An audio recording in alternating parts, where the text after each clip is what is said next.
everybody. Welcome to another episode of We Watched a Movie. It's Cassidy and Finn. We just got through watching Natural Born Killers, Oliver Stone's classic. We are going to talk about that right now. So, Cass, I figure I'd just let you start off. I know you got quite a few thoughts on it.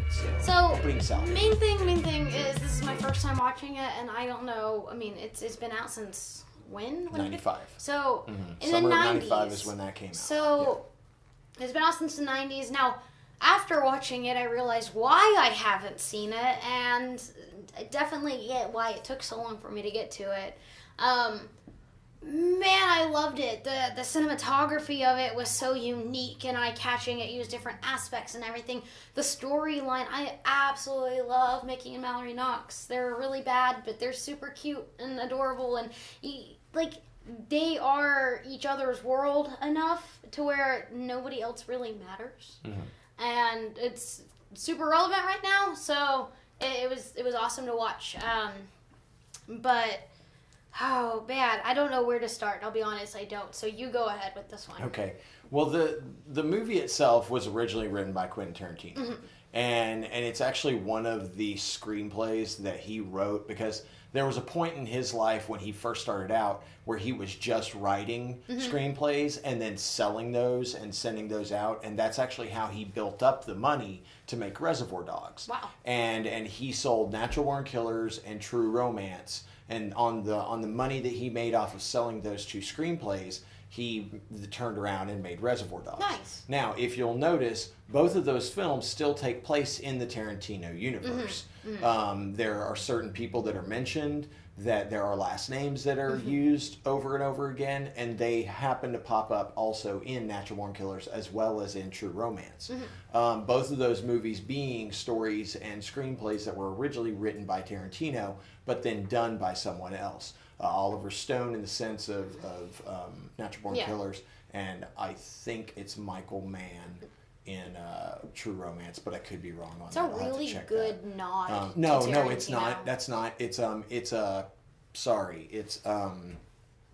Ridley Scott's brother is the one who does True Romance, but that guy. Right, that guy. But they. That film, it was originally written by Quentin Tarantino, and the original premise for it was essentially a modern Bonnie and Clyde story.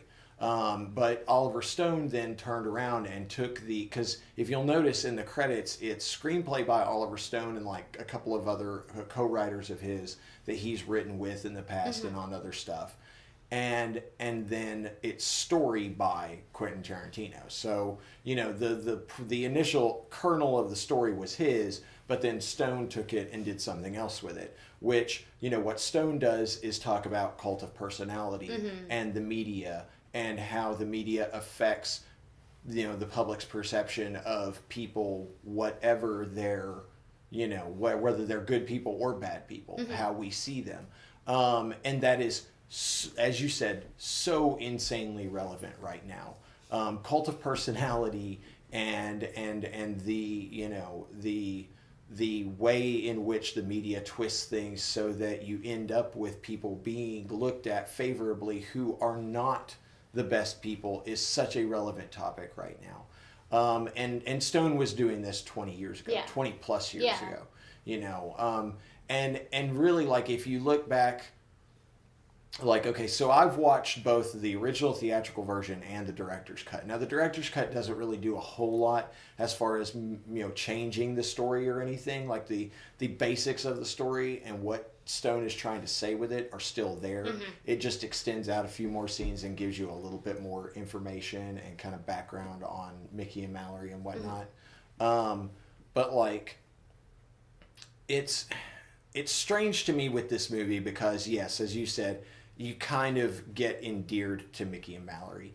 And it's not just because of how Stone is taking the media and using the media in this universe to blow them up. He also kind of has a love affair with them, within the camera itself has a love affair with them. So you as an audience member are kind of almost led to like them as much as you do.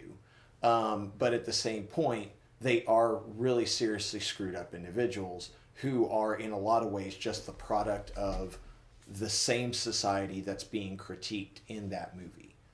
yeah, with the whole media thing, it even shows the true crime Mm-hmm. community and those that like really admire serial Right. killers. It shows how big of a group that is.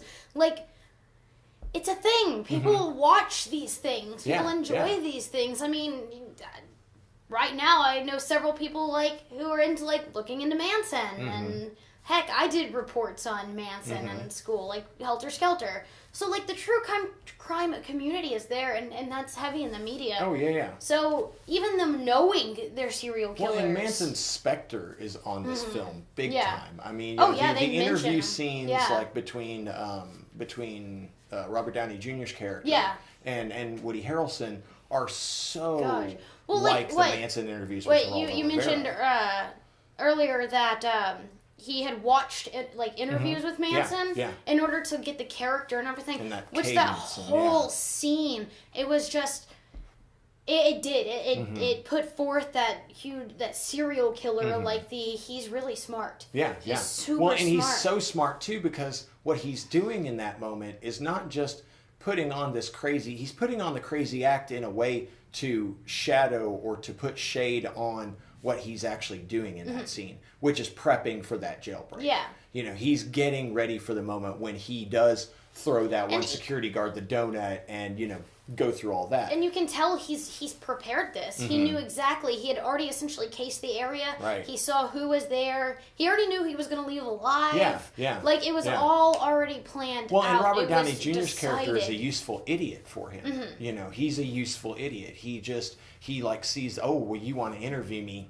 Perfect. Let's do this. And then the you know? investigator that was all over Mallory, Mm-hmm. like, well, from the beginning when they got caught, like, you see that he's infatuated Yeah, with Mallory, yeah. and Mallory don't want Jack to And do with he's one him. of those characters that has a connection to other Quentin Tarantino. Yeah, work.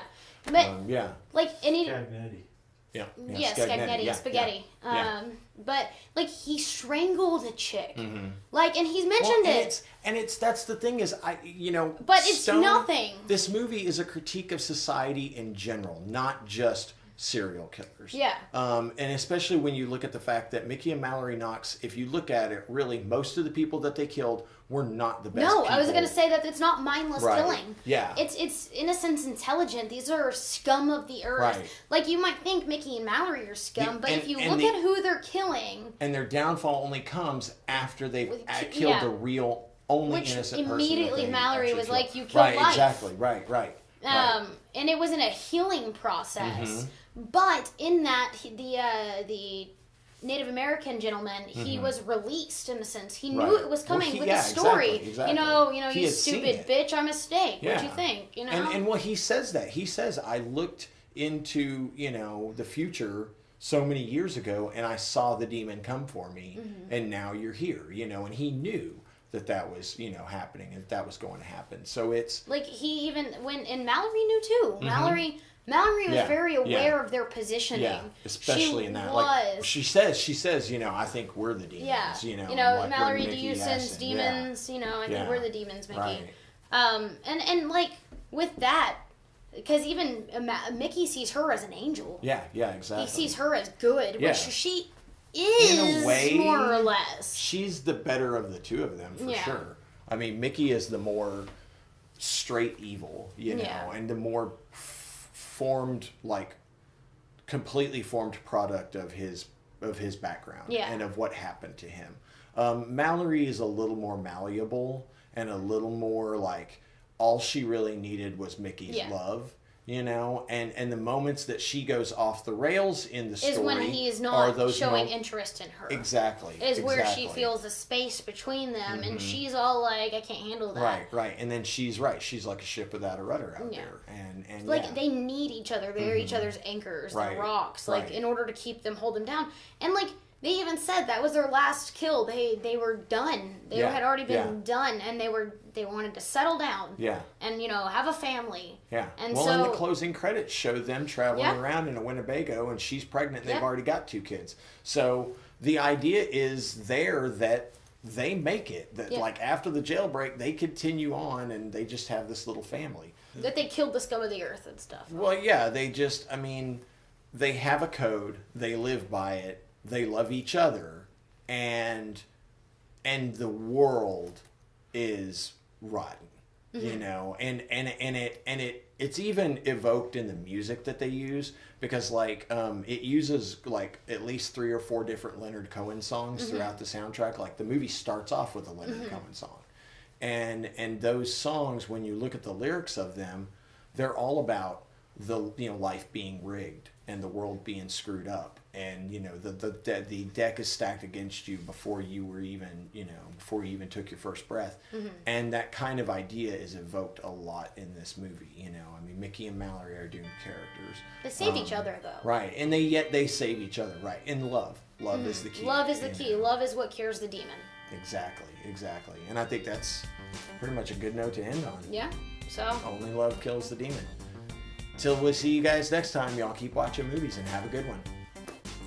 Hey everybody, thanks for watching that episode of We Watched a Movie. Make sure you like, share, and subscribe to all of our stuff. Leave a comment in the comments section down below. We'd love to hear from you guys. Also click that bell icon down there if you want to be notified of our next videos. And speaking of our next videos, most of our stuff can be found by clicking over here on the left. So next time, you guys keep watching movies, and we'll see you later.